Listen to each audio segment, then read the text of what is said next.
Alrighty, good. I've been in lecture halls for 6 hours today, and this is the highlight. Thanks for being here. Thank you, Hamas. I'm at the University of Passau. I'm a professor in neuroscience and kinetics, and I'll talk about GenAI, Parrots, and Steroids. So you might be wondering, what the heck are they doing at my university? And I'll make sure that you're being enlightened after both. Right, I need my take. Otherwise, the question again. That's part. Okay. So, GenAI.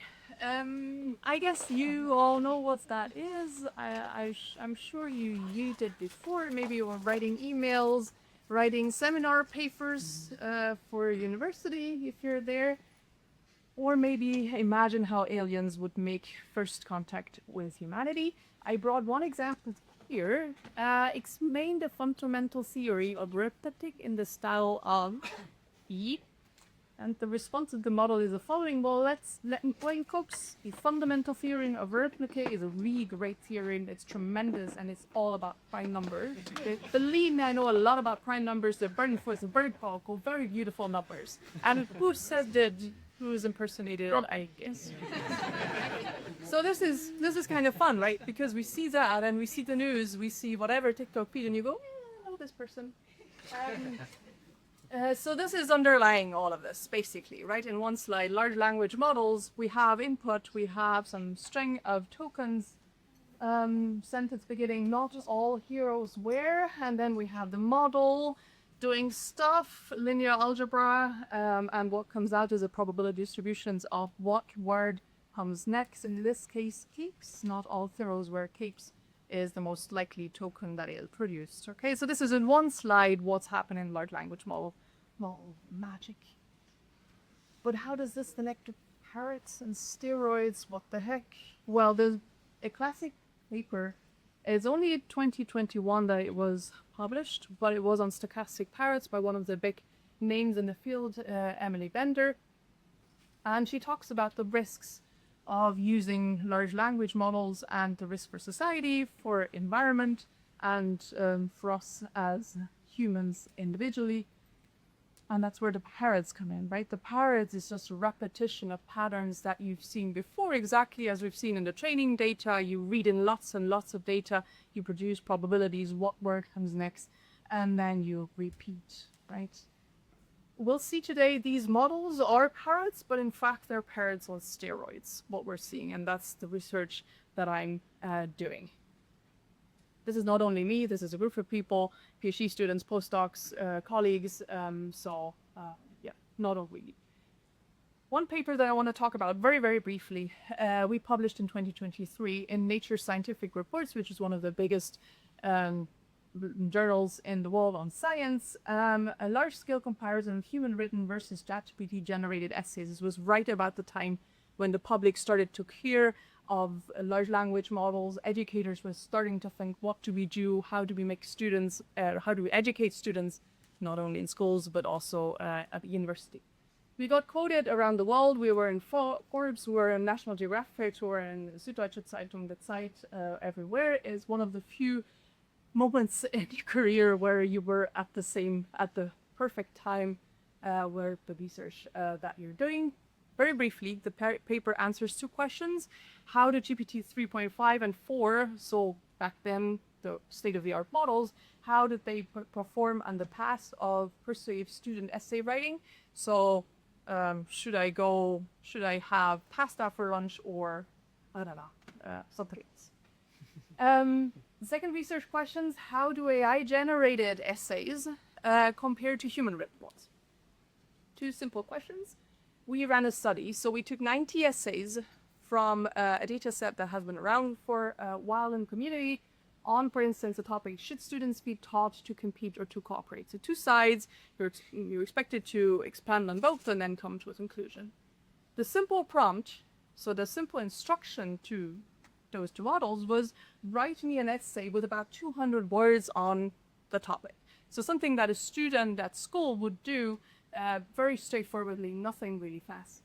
Then we got more than 100 Bavarian school teachers together at the University of Passau we taught them about AI, we talked them about ChatGPT, and part of that educational training was to expose them to those essays blindly. They didn't know what it was. Was it the humans, the human written essays? Was it the generated ones? And let them judge what is the quality. Results, we had excellent interquoter reliability, meaning that the teachers were very clear, agreed a lot on their judgments.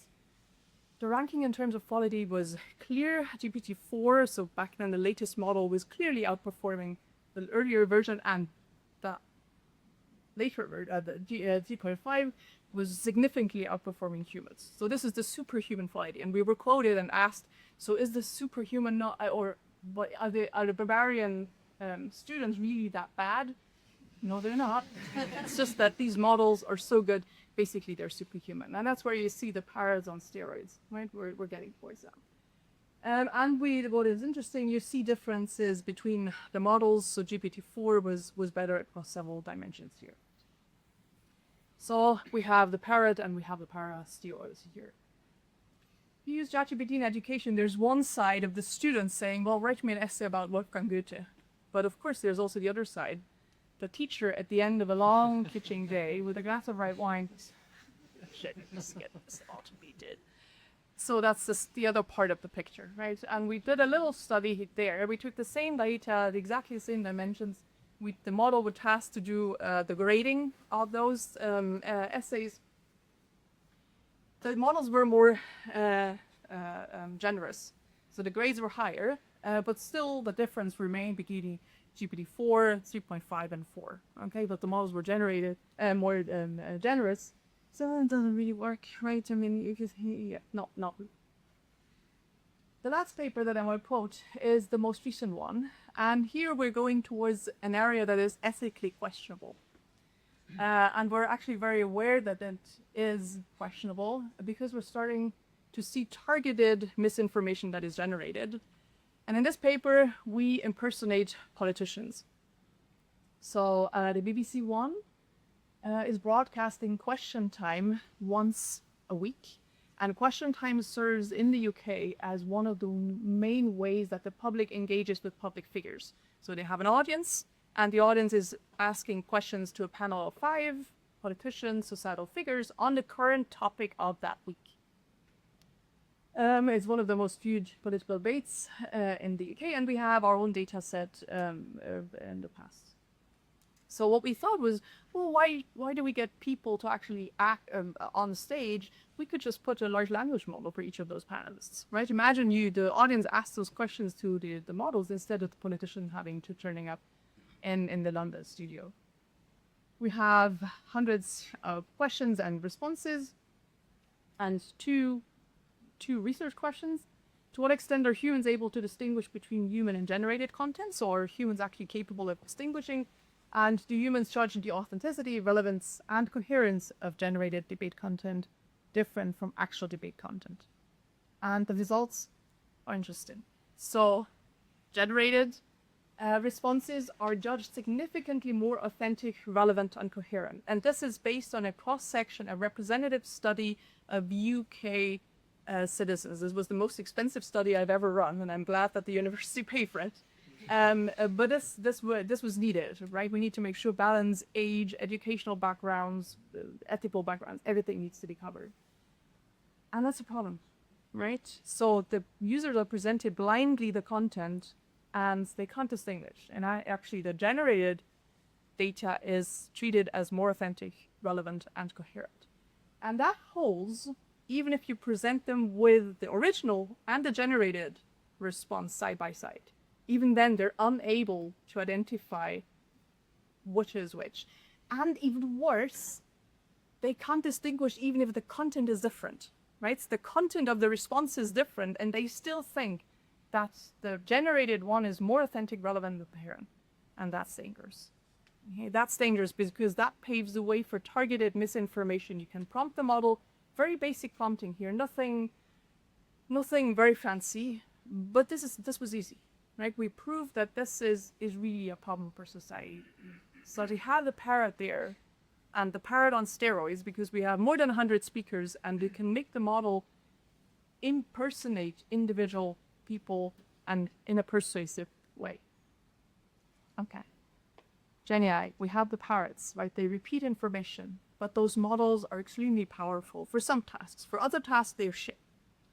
But for some tasks, they are really good. And they do present a risk for society, right? If they can target the Enkeltrick, is easy with those things, right? The voice messages are being sent. Hear that when generated content that is targeted to an individual, this is a true risk, and that's something that I'm educating people. I go to schools. I have talks in industry. Be aware, right? It's very convenient technology, but it's not without risks.